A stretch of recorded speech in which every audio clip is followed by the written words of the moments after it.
Minasan konnichiwa, Takumi desu, and welcome to another episode in the Nintendo Emblem podcast.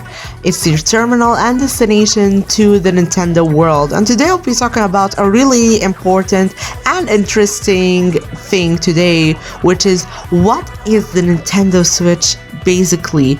And today we'll be talking about it basically at the beginning, and then we're going to be looking at the specs. Is it really worth it, and is it worth the hype? Is it an underrated console or overrated?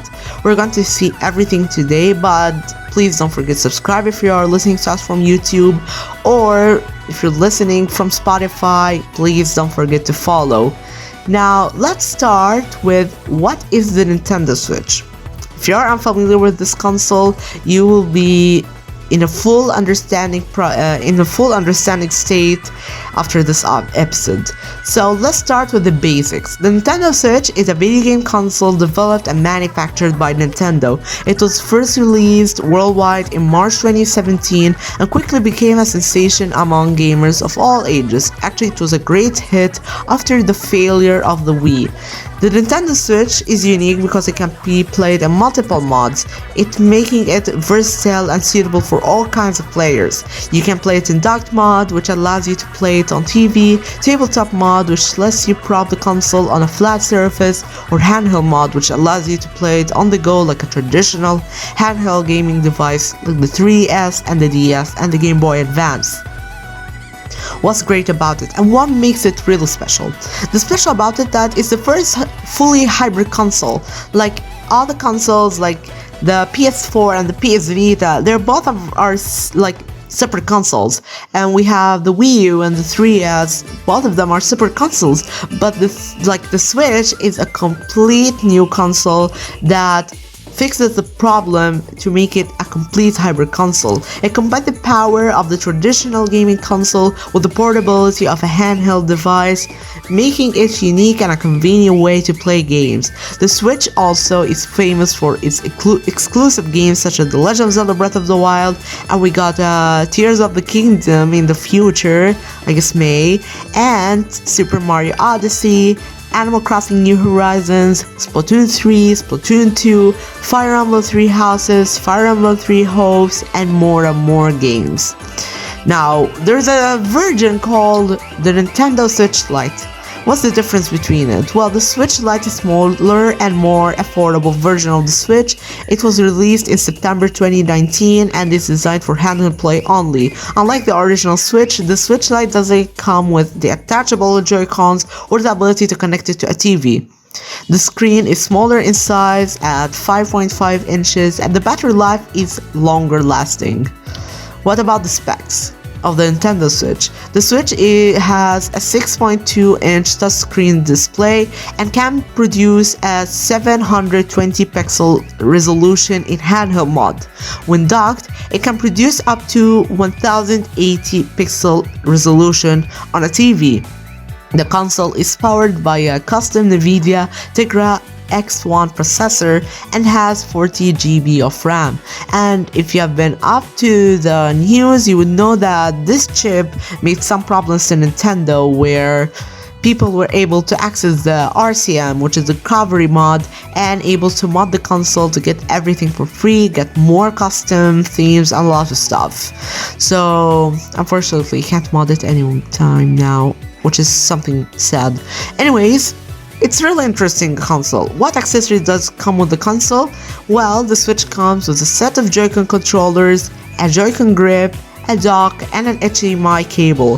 The Joy-Con controllers are detachable and can be used individually as a pair. They come in different colors and can purchase additional ones if you want to play with friends, or if you want to launch your creativity, you can make a lot of color combos that are perfect. Plus, we must not forget the versions of the games, like the special versions of the games.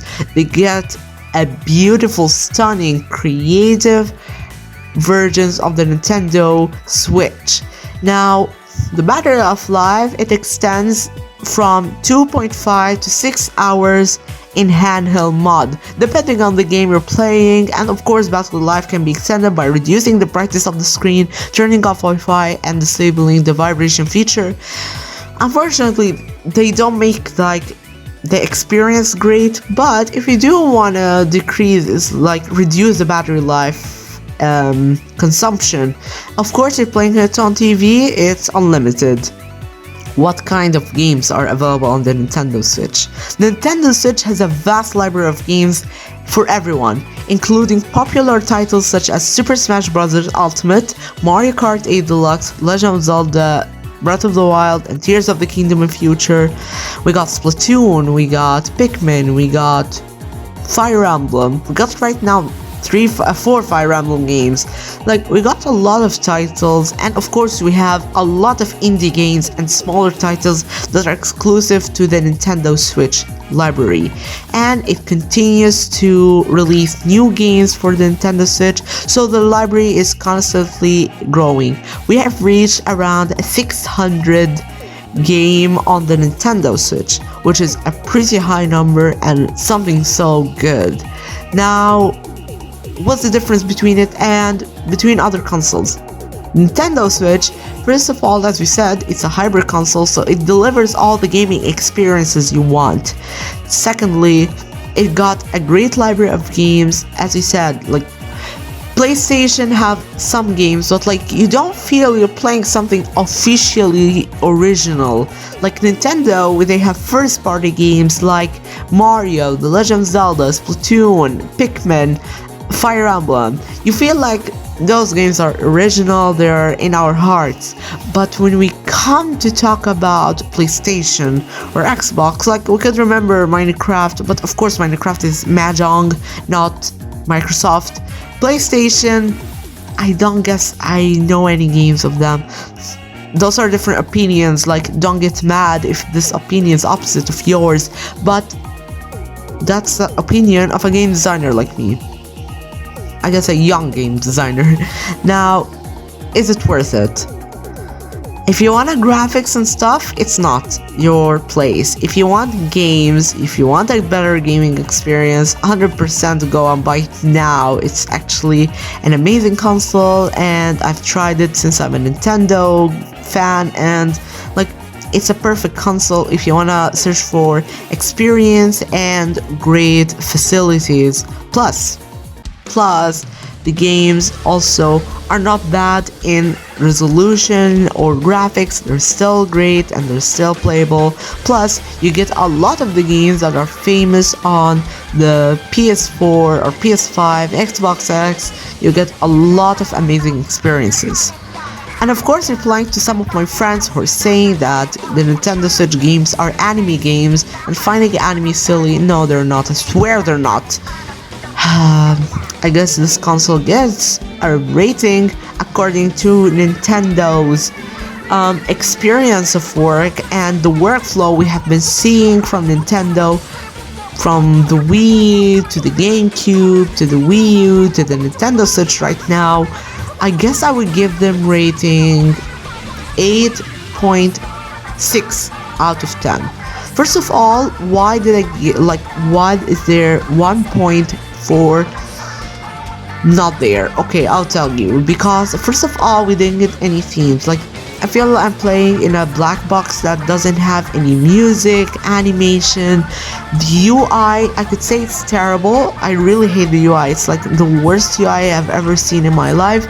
The number one UI is actually the Wii U UI. It's like perfect. Like, perfect.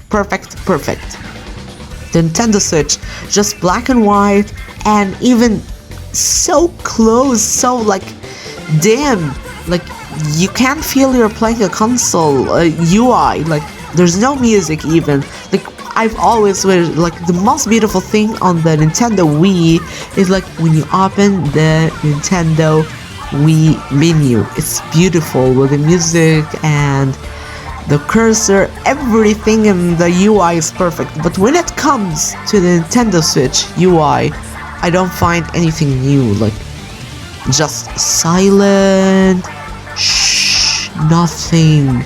Plus, the Nintendo eShop is the worst eShop Nintendo have ever made in their history. Like, so laggy.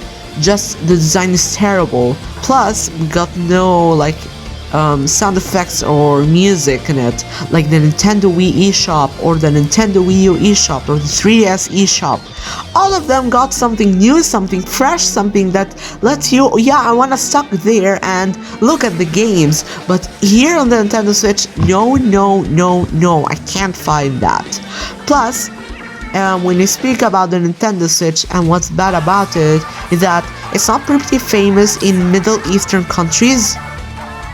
I'm living in the UAE, and as a Nintendo gamer, it's pretty hard to live here. So like no one knows about the Nintendo Switch because there is no great advertisement in the Middle Eastern countries for no reason. It's actually going to get them a really large business, which is going to make their sales go high. They're going to get more fame, and Nintendo have a strategies that makes them more advanced than PlayStation and Xbox, which would make them in another place. But I don't know why they don't do that. It's their company, may God bless them. And I guess the last thing, is it worth it? 100%. Yeah, it's worth it. Not 100%, but like it's worth it. Like worth buying it and worth trying it. Like, who doesn't trust Nintendo? Nintendo are always doing the best. Like, let's forget the Wii U stage and how Nintendo became famous because of it. But still, the Wii U was an amazing console that Nintendo got blamed for no reason. And that's it about our episode today. So, tell me in the comments on YouTube and Spotify if there's this feature. Do you love the Nintendo Switch, and is it overrated or underrated? And that's it for today. Please don't forget to subscribe or follow. And until the next time, see you later. Skida!